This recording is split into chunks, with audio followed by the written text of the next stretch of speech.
One of the great things about India is this tremendous interest in education. People talk about it all the time.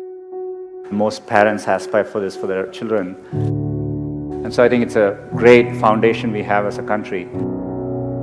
In my experience growing up here, I think there's a lot of emphasis on spending time on the books and learning things academically. I think there's a lot of pressure to follow set lanes throughout your career. You're in high school, you're thinking about college. A lot of times when I was younger, people would say, this person didn't get into this college or something, and that's the end of the road. I mean, life is so different from that.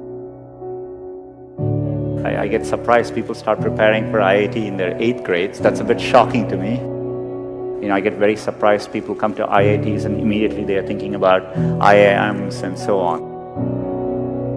The US, for example, most students don't choose their majors till their final year. So people explore different things and find what they're really passionate about. The way I dealt with these things was try and feel what I really enjoy doing and pursue that.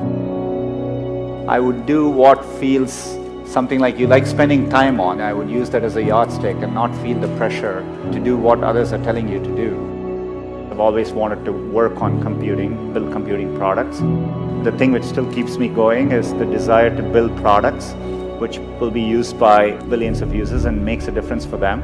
And that's what I've been focused on.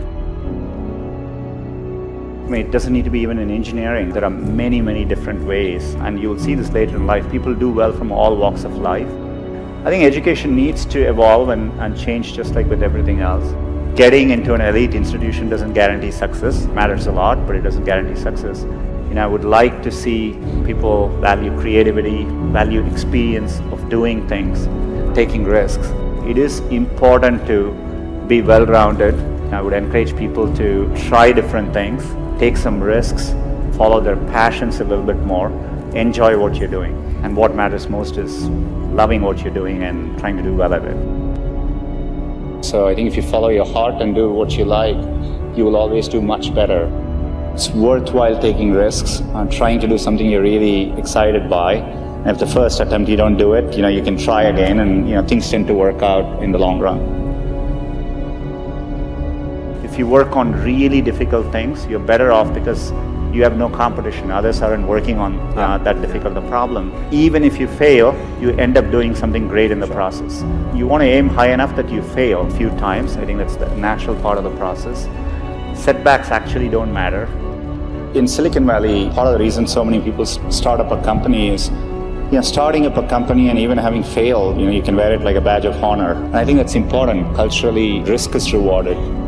So I think it's important to keep your hopes, keep your dreams, and try to follow them. Most of how life plays out is up to you, not up to what happens outside of you. And I think it's important to keep that in mind and take the long-term view.